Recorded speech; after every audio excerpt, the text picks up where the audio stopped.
माँ सरस्वती के चरणों में नमन करते हुए चरण कमल क्लासेस में आप सभी स्टूडेंट का एक बार फिर से स्वागत है।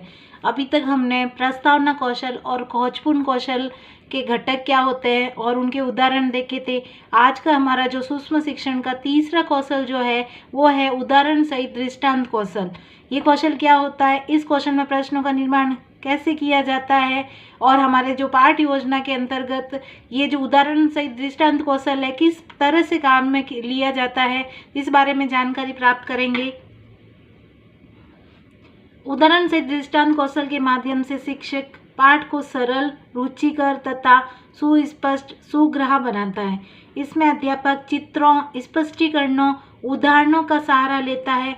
दृष्टांतों के माध्यम से अध्यापक अशांत, जटिल तथा अमूर्त विषय वस्तु को ज्ञात, सरल तथा मूर्त की ओर ले जाता है और अच्छी तरह विषय वस्तु को समझा देता है तथा सूक्ष्म विचार को स्थूलता प्रदान की जाती है। इस कौशल से ज्ञान को स्थायी भाव प्रदान किया जाता है। इसे दृष्टांत कौशल या उदाहरण देकर स्पष्ट करने का कौशल भी कहते हैं। ये जो हमारा उदाहरण सहित दृष्टांत कौशल जो होता है, इसके अंतर्गत जब ये माइक्रो की क्लास में, सूक्ष्म शिक्षण की क्लास में जब विद्यार्थियों से प्रश्न पूछे जाते हैं, उनको पाठ समझाया जाता है, तो उसके बीच में आप दृष्टांत जो होती है वस्तुएं, जो चित्र होते हैं, कोई उदाहरण होता है, उसके माध्यम से विद्यार्थियों को समझाया जाता है ताकि विद्यार्थी उसका ज्ञान अच्छे से प्राप्त कर ले और जो वो ज्ञान प्राप्त कर रहे हैं वो एक जटिल हो जाए, वो ज्ञान उनके दृष्टांत को, उनके जो उदाहरण दिए जाते हैं वो जो भाव होते हैं वो स्थायी रहे, इसके लिए उदाहरण दिए जाते हैं। चित्रों के माध्यम से उनको समझाया जाता है।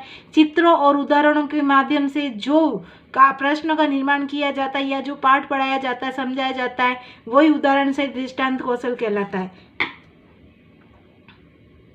उदाहरण दृष्टांत प्रस्तुत करने के प्रकार या उपागम दो तरह के होते हैं। एक होता है अशाब्दिक और एक होता है शाब्दिक। तो उदाहरण जो दिए जाते हैं अशाब्दिक, जिसमें शब्दों का प्रयोग नहीं किया जाता है, वो कौन कौन से उदाहरण होते हैं तो हम देखेंगे। अशाब्दिक उपागम के अंतर्गत वास्तविक पदार्थ होते हैं, कोई भी रियल थिंग्स आप लाके दिखा सकते हो, मॉडल होते हैं, मानचित्र होते हैं, चलचित्र आदि जो भी होते हैं वो अशाब्दिक में शामिल किए जाते हैं। उसी तरह से शाब्दिक उपागम के जो उदाहरण होते हैं उसके अंतर्गत उदाहरण बोल के शब्दों के माध्यम से बताए जाते हैं, शब्द होते हैं, चित्र जो बताए जाते हैं उनके बारे में समझाया जाता है, तुलना की जाती है किसी एक वस्तु की दूसरे वस्तु से, कहानी इत्यादि। तो ये जो आपके उदाहरण होते हैं शाब्दिक वाले, इसमें शब्दों का प्रयोग किया जाता है। उसी तरह से अशाब्दिक में चार्ट मॉडल वो आते हैं जिसमें शब्दों का प्रयोग नहीं किया जाता है। आगे हम बात कर रहे हैं इनके घटक क्या होते हैं। उदाहरण से दृष्टांत कौशल के घटकों की बात करते हैं। पहला घटक जो है वो है आपके सरलता। उदाहरणों की सरलता का सीधा संबंध सीखने वाले की आयु, मानसिक परिपक्वता, कक्षा, संस्कृति तथा सामाजिक स्तर से है। उदाहरणों का चुनाव इन सभी बातों को ध्यान में रखकर किया जाता है तो वो शिक्षार्थियों के लिए सरल होगा, अन्यथा जटिल होगा। तो हम जो भी बात कर रहे हैं, जो उदाहरण प्रस्तुत किए जाते हैं वो विद्यार्थियों की आयु, उनकी मानसिक स्थिति या फिर उनकी कक्षा जो है, उनका सामाजिक स्तर है, उनको ध्यान में रख के उदाहरण दिया जाना चाहिए। क्लास में उदाहरणों का प्रयोग किया जाना चाहिए ताकि जो आप विषय वस्तु पढ़ा रहे हैं, जो समझा रहे हैं, वो उनके लिए सरल हो जाए। आगे जो हम बात कर रहे हैं, दूसरा जो घटक है वो है आपके उपयुक्तता। उदाहरण इस प्रकार का होना चाहिए कि ये बालक में इतनी समझ पैदा कर दे जिसकी सहायता से वो पढ़ाए जाने वाले नियम या प्रत्यय को समझ ले। तो जो भी आप उदाहरण काम में ले रहे हैं वो उपयुक्त होना चाहिए, विषय वस्तु से संबंधित होना चाहिए। वो बालक में इतनी समझ पैदा कर दे कि जो पाठ पढ़ाया जा रहा है, जो सामग्री उनको समझाने के लिए बताई जा रही है, उनमें उनको सहायता मिल सके और जो उसके पीछे कॉन्सेप्ट है वो उसको समझ सके। नेक्स्ट हम बात कर रहे हैं, तीसरा जो हमारा कौशल का घटक है वो है पर्याप्तता।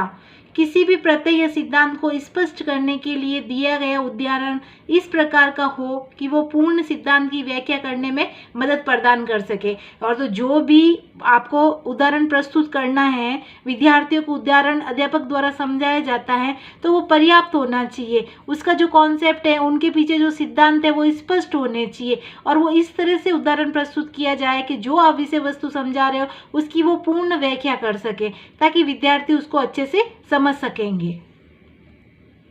नेक्स्ट फोर्थ घटक की जब हम बात कर रहे हैं वो है आपके सुसंगत।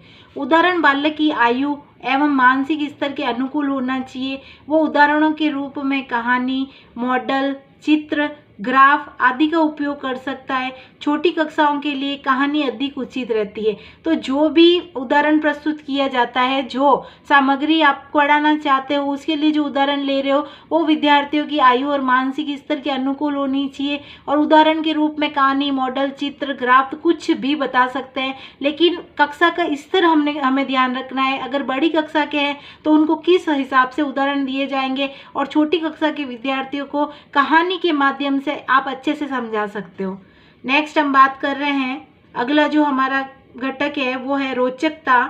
एक उदाहरण उस स्थिति में रोचक माना जाता है जब यह बालक में जिज्ञासा एवं रुचि दोनों ही उत्पन्न करने में सक्षम हो।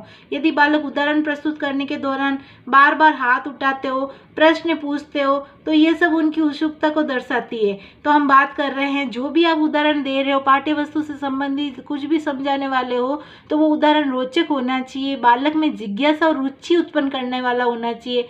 बालक उदाहरण प्रस्तुत करने के दौरान अगर बार बार आपसे प्रश्न पूछता है या फिर हाथ खड़े करता है, उसके बारे में कोई जानकारी प्राप्त करना चाहता है, तो हम समझ सकते हैं कि बालक उत्सुक है इसके बारे में जानकारी प्राप्त करने के लिए। हम लास्ट घटक की बात कर रहे हैं। जो लास्ट हमारा घटक है, छात्र सहयोग। यदि अध्यापक शिक्षण के समय बालकों का सक्रिय सहयोग लेता है तो उनमें ज्ञान विकसित होने के साथ साथ उनमें ज्ञान के प्रति जिज्ञासा एवं रुचि बनी रहती है। तो अध्यापक जब शिक्षण करवाता है क्लास में, तो बालक भी साथ में सक्रिय होना चाहिए, बालक भी सहयोग लेता रहे। अगर उदाहरण उनसे संबंधित होगा, आयु, मानसिक स्थिति, उसकी रुचि के अनुसार होगा, तो विद्यार्थी उसमें सक्रिय भाग लेंगे, सहयोग प्रदान करेंगे। तो हम कोशिश ये रखेंगे कि जो भी विद्यार्थी को हम उदाहरण प्रस्तुत कर रहे हैं, तो वो उनके मानसिक स्तर, उनकी कक्षा, उनके सामाजिक स्तर, उनकी संस्कृति को ध्यान में रखते हुए करते हैं। तो आज के वीडियो में हमने उदाहरण से दृष्टांत कौशल के बारे में पढ़ा है कि कौन कौन से घटक होते हैं। उदाहरण दृष्टांत कौशल में विद्यार्थियों को उदाहरण, चित्र, मॉडल, ग्राफ, कहानी आदि के द्वारा पाठ्य वस्तु को अच्छे से समझाया जाता है। और सूक्ष्म शिक्षण के जो कौशल होते हैं, सूक्ष्म शिक्षण पाठ का अध्ययन जब करवाया जाता है, तो उदाहरण सहित दृष्टांत कौशल बहुत ही महत्वपूर्ण होता है। अब हम आगे वाले वीडियो में देखेंगे कि उदाहरण सहित दृष्टांत कौशल के प्रश्नों का निर्माण किस तरह से किया जाता है, कि किस समय उदाहरण प्रस्तुत करने चाहिए, किस समय विद्यार्थियों को कहानी, चार्ट, मॉडल आदि बताया जाना चाहिए। तो ये सारी जानकारी हम आने वाले वीडियो में प्राप्त करेंगे।